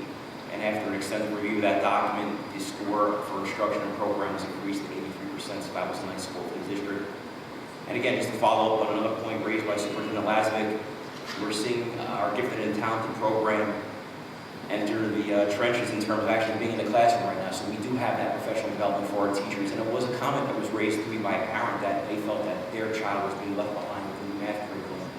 And it's important to note that we are trying to make strides to differentiate the instruction and at least afford our students the opportunity, if they're lagging or if they're excelling, to give them the core elements that they would need to achieve their true outcome. District calendar, as Mr. Lazovic addressed, the midterms are scheduled for January 27th through the 30th, so that was a new update or addition to the school calendar. The Nutley Youth Survey will be administered January 27th. The final edits of that document have been put in place. I just got some more edits on this evening, so we'll take care of that momentarily. And last but not least, we have our curriculum and instruction update. We're going to again be back in the trenches in the classrooms with our reading workshop coordinator, Ms. Klein, and that's going to be taking place in early January throughout February. And Ms. Martin will be providing, I want to say over the next few months, she'll be providing an update to our math and focus curriculum, and I know that's something that we have actually been badgering the administration for, of having a more informative session for that curriculum, so that's going to be happening over the next couple of months. So that's the academic committee report in a nutshell. Thank you, Mr. Reed. Mr. Thank you, Mr. President. We'll give a report of our administrative meeting that occurred December 5th. So one of the subjects we had on was technology, and it was in reference to the park testing. The park testing that we are a pilot for, that will be occurring this coming year, is good for us in one way, because we're going to find out our shortfalls. Every single student must take this test online during a set amount of 20 days of time.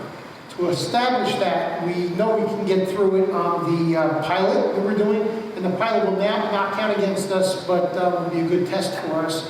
That we now know that we met with Mr. Levine and Mr. Viemeister, that there's a lot of technology that must be purchased for our district to come into compliance for the 2014-15 school year, when we have to do the testing of all grades in 20 days. So to some respect, when you heard some of the needs I saw on the slides up here about iPads and technology, a lot of that's going to be purchased and be able to be repurposed multiple times, because we're going to need it for the park testing. So we are going to be upgrading iPad carts, laptop carts in all the grammar schools, as well in high school and in middle school, to be able to comply with that. So it kind of does two things. It really works out well. We also, and I've talked about this multiple times, we did the final review of the communications RFP, and I should have asked before, but Ms. Gaines, I haven't seen it on the website yet. The RFP for the communications, I did not see it posted on our website yet. Okay, so it's going up after the first year. You heard me talk about it before, but we're looking to purchase a mobile communication system that communicates with all the schools, whether we're in evacuation, what's going on. The superintendent will be able to talk in all the buildings at once, be able to talk individually, have individual communications, upgrade our security and all of our emergency plans to a new standard, and I'm very happy and excited about that. We reviewed the personnel committee that's on the agenda tonight. We did have, and we spoke about our long-term facilities planning committee, which we did have a meeting just prior to this meeting for discussion. We reviewed policies and updates that you currently see as our first and second reading on policies. And I think that was it, Mr. Kaczynski. Thank you. Thank you. Any other committee reports?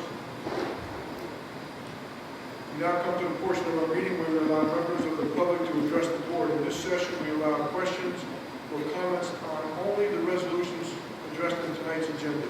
Our board regulations allows 20 minutes for these communications. Each person should be limited to 3 minutes, and we ask you to try to stay within this requirement. Speakers may speak more than once, only after all of those wishing to speak on a topic have been heard.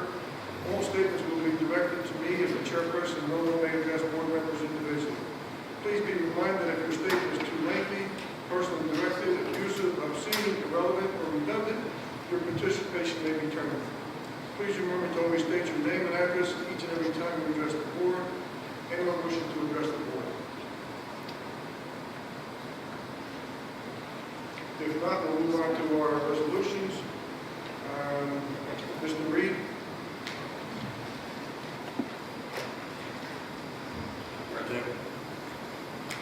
I make a motion to move academic resolutions 1 through 4 as written. Roll call, please. Kevin Russo, seconded.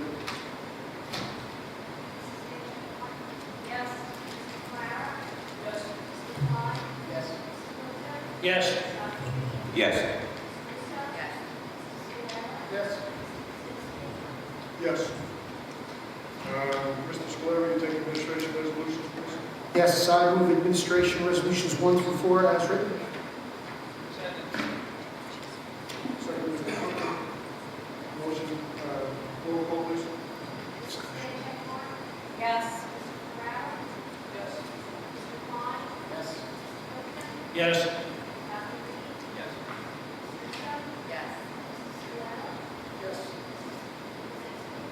Yes.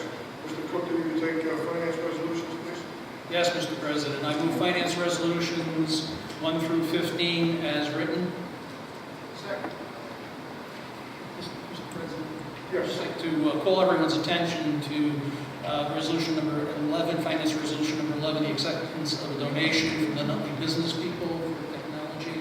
Acknowledge them publicly. Certainly. Do you want to just acknowledge this people?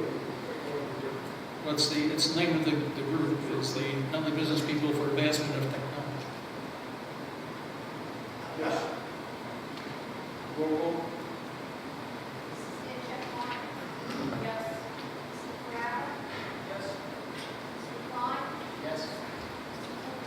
Yes.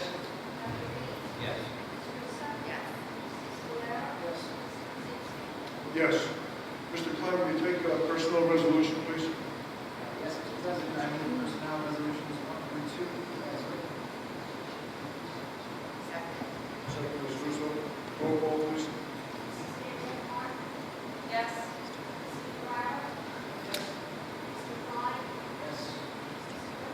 Yes.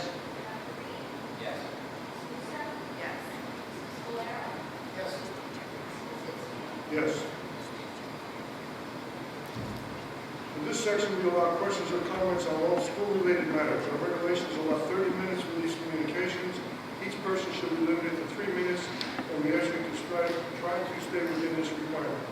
As I stated earlier, all statements will be directed to me. Any questions coming before the board on any school board issues?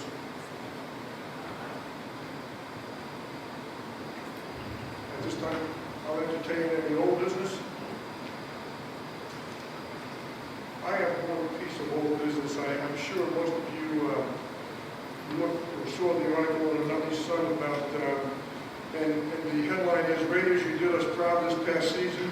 And it went on to mention the boys soccer team, the girls soccer team, the football team, girls cross country, and the girls volleyball, and obviously the band performance we had tonight. It has been a good year for Nutley.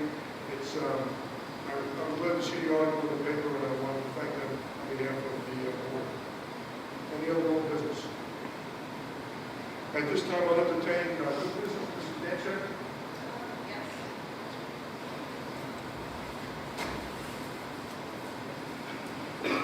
As most of you know, this will be Mr. Cook's last meeting with us, and we just want to thank him for all his leadership and all his volunteers work that he's given to the board. Thank you. You're welcome.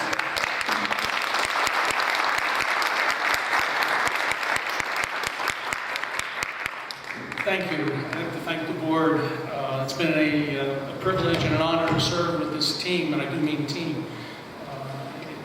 It's been fun.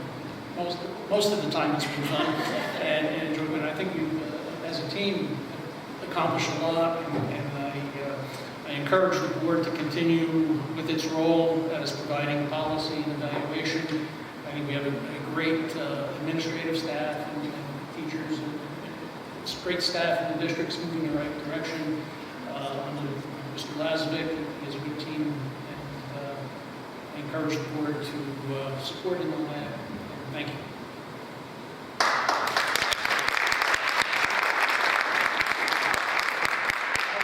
Board members can have something to say. I would just like to say, Tim, it's been a pleasure serving with you.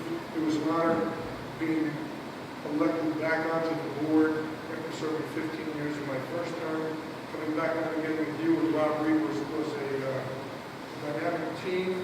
I think we as a team, as you mentioned before, have come together and have this district going in the right direction. Certainly we were instrumental in bringing Mr. Lazovic forward, and with the board we have, and you being part of it, it's been a good team and a good one. I appreciate your help. Thank you. Speak up, board members. So I'll just say, Jim, I've been with you pretty much since your first election, through many, and I have to tell you that your expertise in finance, insurance, and different type knowledge that you've brought to this board has really been able to bring us far forward, especially, you were here before I was, and did more of the interviews than I did. Mr. Lazovic came on at the end when I came on, and finding him, working on that project, then working with him, the financial miracles that have occurred. I'm really excited, Jim. The things we're able to do with the Finance Committee, finding money for the books and the extra technology we bought this year, and projects you've led us forward, saving us money on insurance and constantly looking at those things. None of that can be replaced. Most of the time, Jim, that's behind the scenes. The people don't see what goes on finance and insurance. They see what's truly happening in the classroom. Well, if they knew you and they knew what you're doing behind the scenes, that was for what their kids needed in the classroom. So, Jim, thank you very much. How you doing? I just wanted to just thank you from the bottom of my heart in terms of it has truly been a privilege and honor to serve with you over these past, I guess, 3.5, almost 4 years now. And as Charlie mentioned earlier, it was somewhat magical, that election in 2010, what we were able to pull off as a team, and just seeing the definitive strides we've made as a district. It's been a pleasure getting to know you, your family, your daughter Amanda. I wish her all the best, having had her as a student at Montclair State, and I just wish you continued success and hopefully be able to enjoy some of your retirement now down in LPI. Thank you. Jim, I've been working with you for the last year on the Finance Committee. Obviously, your knowledge in that area is unparalleled. What I loved most about you, though, was your logic. You always brought logic first. Emotion was never in the picture. Definitely learned a tremendous amount. It's been great. I'd just like to say also it's been an honor to serve with you. Your shoes will be near impossible to fill. Thank you for your service. Yes, sir. Sorry.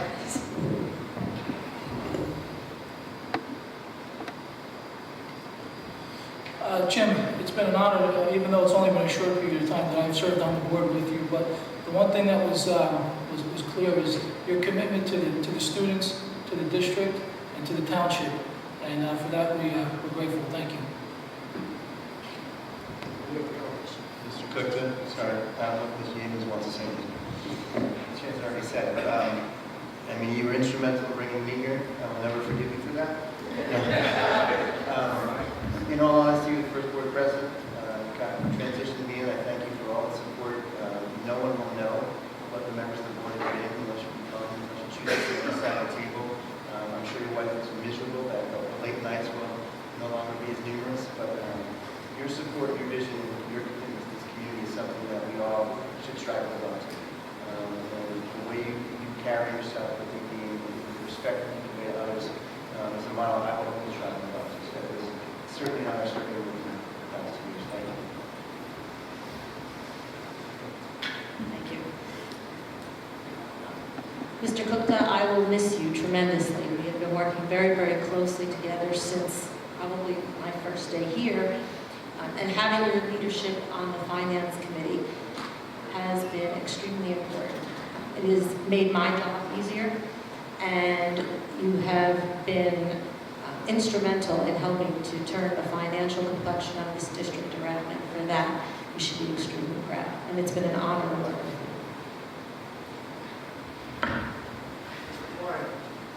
Yes, Rob, although you are wearing the exact same outfit that I'm wearing right now, albeit you're a college professor, you probably got dressed at 12 o'clock today, and I got dressed at 7. So technically you copied me, but met Rob 4 years ago during his campaign.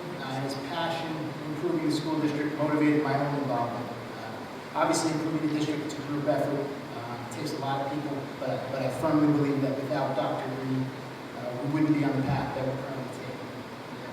Rob led a movement, obviously with Jim, with Charlie, to recalibrate the board to ensure that education is at the forefront of every conversation.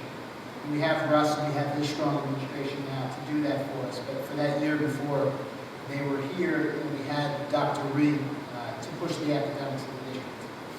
The Board of Ed meetings, we know up here that we have conversations regarding academics, test scores, pedagogy, implementing policy. That's at the frontier of all of our conversations, but I don't think that was the case in prior years, and largely due to, what's your name? Dr. Robert James Reed. Thank you very much for everything. It's been great.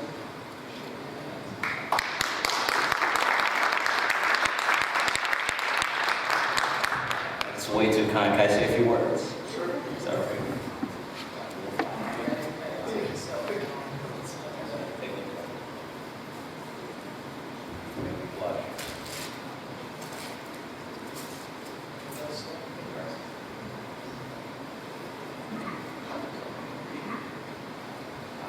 Real quickly, as I sat in the audience before, it's pretty remarkable to see how your life pretty much goes full circle.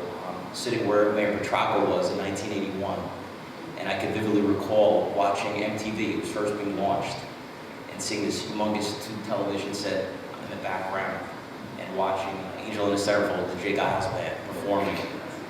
And here I am 33 years later, sitting before you as a board member, just about to share with you some parting words. So without being said, just let me read a few choice words that I had prepared for this evening. It truly has been an honor and privilege to serve this great township and school district of ours. And I would like to extend my thanks and appreciation to the townspeople of Nutley for having the faith and confidence in my abilities and electing me to serve on the board. I would also like to thank past and current board members, Superintendent Lazovic and Assistant Superintendent Belani, for creating such a supportive and collegial atmosphere in which to serve. It's hard to fathom the progress that we have made in the 4 short years since I have joined the board back in 2010. And I say that with a smile on my face because some of those years certainly felt much longer than others. I'm sure that a few of my board members can attest to that as well. Collectively as a board and as a school district, we have made accomplishments to be proud of. We brought the focus back to where it should have been all along, academics. For instance, we didn't have an academic committee when I joined the board, and to me, reinstating that committee and having had the opportunity to serve as chair for almost 4 years was a huge victory. Also, for example, one of the first policies that I had the privilege of voting on was for the all-day kindergarten program. And this vote will be part of my legacy and others, and will certainly pay dividends for our children now and well into the future. Thank you, Charlie, for that. That's something we both were really pushing for. I think one of our more crowning achievements was ushering in a new superintendent with a strong background in curriculum and instruction. I can vividly recall sitting through 30-plus hours of interviews to help identify the new educational leader for the district, only to find out that we were running into some challenges as we got closer to the end of that interview process. And I literally, and I don't say this lightly, I pray that there's got to be a better way, that this district deserves better. And I can't say without, I guess I get a little choked up, that needless to say, we are extremely fortunate and blessed with the decision that we made at that time. So I just want to thank Russ for that. I think you deserve a round of applause.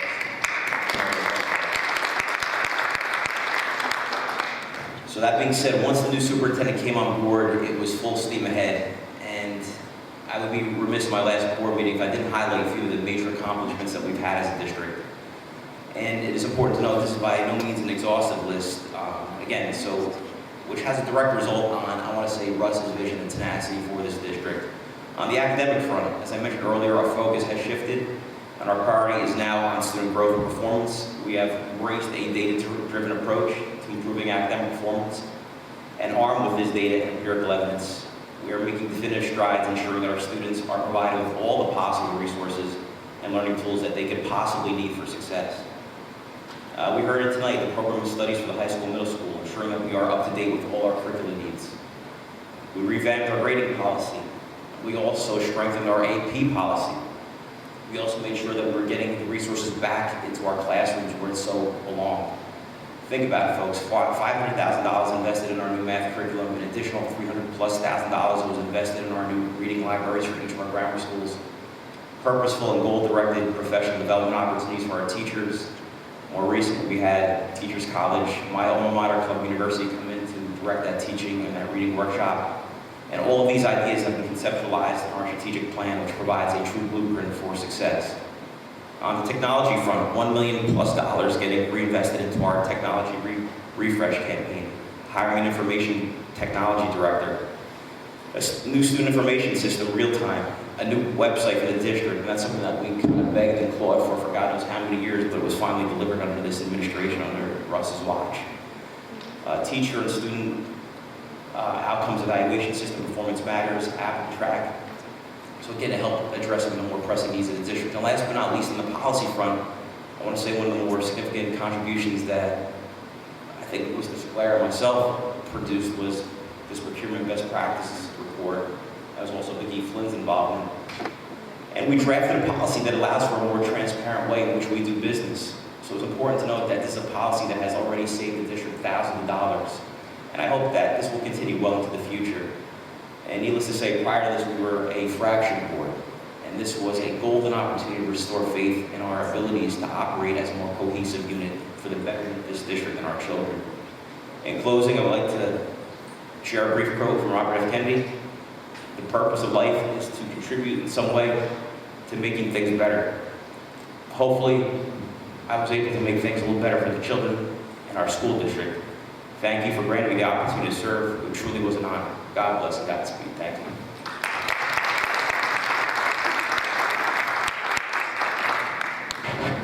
I would just like to say a few words, as I'm sure all of us do. I did not know Rob Reed until 4 years ago. And I met him when both of us were campaigning with the passion, and along with Jim, with the passion that we know we needed in this district. And no disrespect to anything or anyone, this district needed help at that time, and we were in the right place at the right time in my life. Bringing the superintendent forward was one of the better moves since Dr. Fadul was with us when I was on the board many years ago. It was the same type of atmosphere that we needed then and we need it now. And I've grown to certainly respect Rob Reed. I probably love Rob Reed for what he brings forward, and Rob and I had a little standing joke from the beginning. I'm not an academic person as Rob Reed is or Dr. Reed is, but I'm a get-it-done person, and we made the deal. He'd take care of the academics, and I would take care of everything else. And we've been running as a team that way, along with Jim doing our finances. We would start our own business. But aside from that, I love you for that, Charlie. Seriously, thank you. And thank you for your help. I think the children, nothing, we can thank you for their help. Thank you. Mr. President, in 2010, I think at that point, the district needed a change. And Rob, you stepped up to the plate. You brought your skills, your talents, your integrity to the board. You've led the academic committee over this period of time, and it's the focus has become academics, which is critical to the district. Prior to that, the focus was elsewhere, and I think that it showed. And I commend you on stepping up to the plate, in bringing the leadership to what was needed, and your integrity as a person, and your dedication to the district. Thank you for that. Thank you for those kind words, James. So it's going to want to make me want to stay a little longer.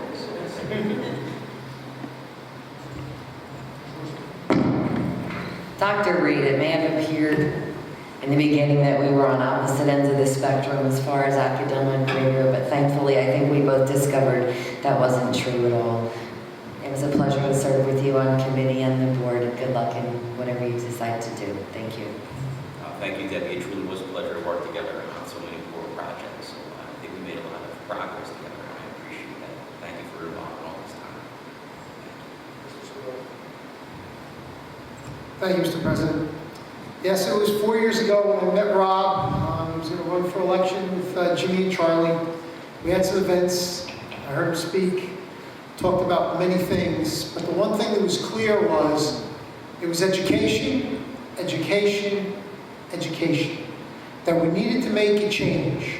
The classroom, our programs were behind. What our students were learning was behind. And he spoke multiple times, and every time you would hear him speak, he knew. He had been coming to meetings, he was standing up listening to data that he couldn't understand, it wasn't shown at the meetings, he was asking for it continuously, and he made a commitment back then that he was going to work on education for our children and our students here, and to straighten the district out and to work on it. And over his 4 years, it has come full circle.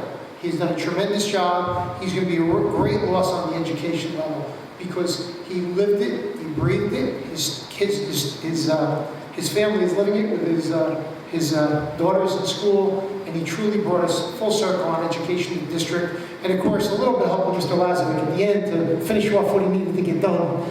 But it worked out so well, and I want to congratulate you, Rob. Thank you. Robert. No, I just wanted to say a quick comment. Freddie and Charlie are true Nutley legends. There's no denying that fact. And these are folks or gentlemen that I looked up to when I was a kid. You know, I don't want to give too much away in terms of age, but Freddie's that's no, but I can vividly recall in 1982, I was in 6th grade. I remember getting flyers from Charlie Kaczynski, which is pretty remarkable. And as I said earlier, as I started off my words in terms of things coming full circle, to have had that opportunity to sit side by side these guys has been truly an honor for me. So I just wanted to kind of get that point across. Thank you. Maybe that's why I love him so much. He's actually my son. Robert, it's been a privilege and a pleasure serving with you on the board, especially the academic committee. We have your number. We're going to call you and share your expertise with us in the future. Thank you and God bless you. Thank you, Lisa. And again, just from the early stages of running that campaign back in 2010 and the support that you and Mike provided at that time was so appreciated. It's still to this day. And you have my number, of course. And I'm going to actually be back, I think, in a few short weeks with some of this other youth service stuff. So you're not going to lose me that quick. Thank you, Lisa. And God bless you and the family as well. Rob, it's been a pleasure working with you the last 2 months. I got to know you 4 years ago when you ran the first time, and your dedication to the children, to the town, to the district, the sacrifices you've made over the last 3 years, the time away from your family, your children, for the benefit of all the children in the township. Thank you so much for that, and best of luck.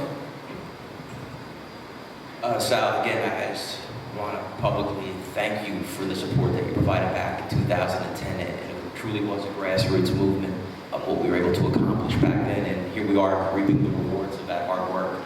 So I want to congratulate you for stepping up to the plate and taking your licks, I guess, over the next few years, so to speak. But you're going to be a tremendous board member with your financial background, your involvement in the township. I think is going to pay huge dividends for this district. And thank you for pretty much taking my spot, so to speak. Thank you, sir. Dr. Reed, I just want to thank you so much for the leadership that you have given to this district and on the academic committee, and for all of your support, for all of the things that we needed to also change and get moving in the right direction in terms of the financial complexion of the district. And it's been a pleasure working with you, and I will miss having you here on the board with us.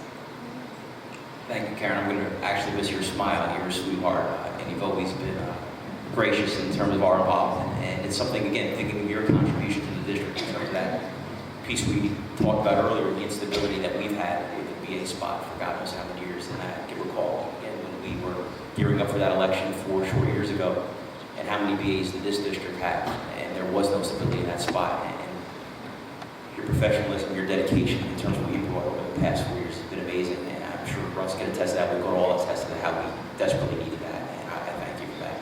Thank you, Karen. Dr. Reed, I'm going to please calling to the end.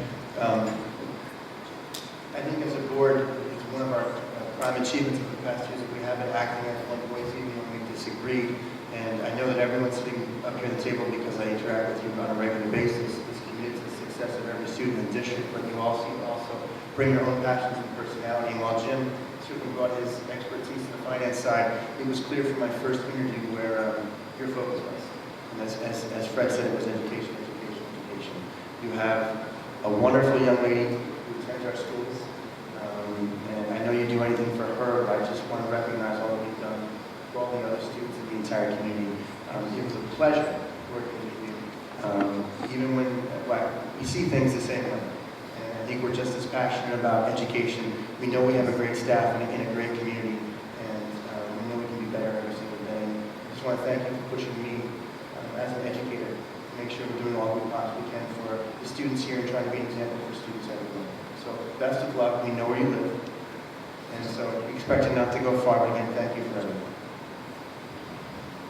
Rose, it goes without saying in terms of how I feel towards you in terms of what you've done for this district, and I appreciate all the accolades, but it truly has been your vision in terms of where you've taken us.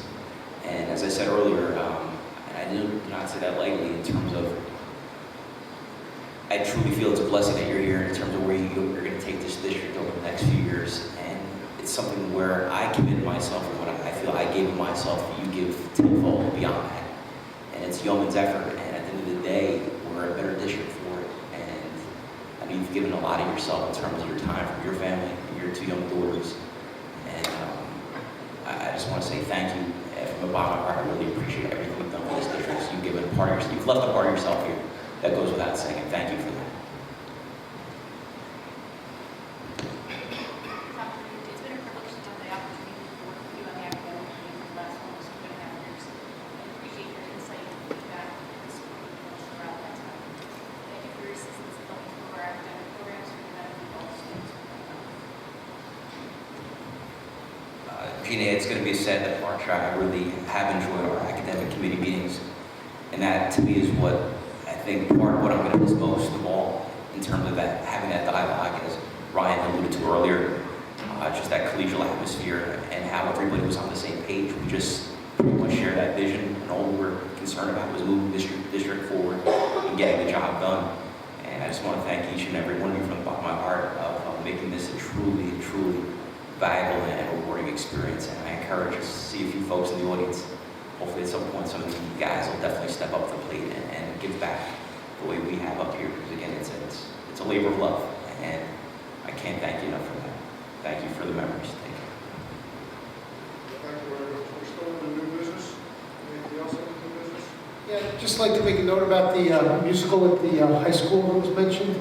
But if you attended the musical the other night, where we had everything from our choir to our instrumental, and I just have to state that there's also a jazz band. And if you've never heard that jazz band, and they play some places, I think they were up in Whole Foods one day, I saw it posted, they were doing a segment up there. They actually take a song, and they have no instruction from our teachers at all, Mr. Allen or anybody. They have to take a song or music, tell them what it's going to be, and they have to make it their own. And then after they've made it, he has to approve it and say it was good enough. But what they did with some music the other night, all on their own, self-taught, or not self-instructed, I should say, the approval and afterwards, Mr. Allen, was phenomenal. If you could get out to hear them or hear any one of those groups, please do. They were great. Thank you.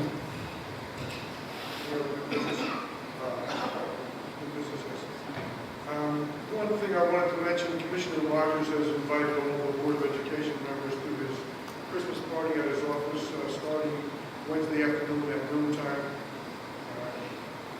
Need to make it aware of that. Any other new business? Whereas the Board of Education will be discussing matters exempt from public discussion pursuant to NJSA 10-4-12, Now therefore be resolved that the Board of Education recess to close executive session at this time to discuss certain matters. Be it further resolved that the results of this discussion will be made public by the inclusion on the agenda of the subsequent meeting of the Board of Education, or when the reason for discussing such matters in closed session no longer exists. All those in favor? Second. Correct.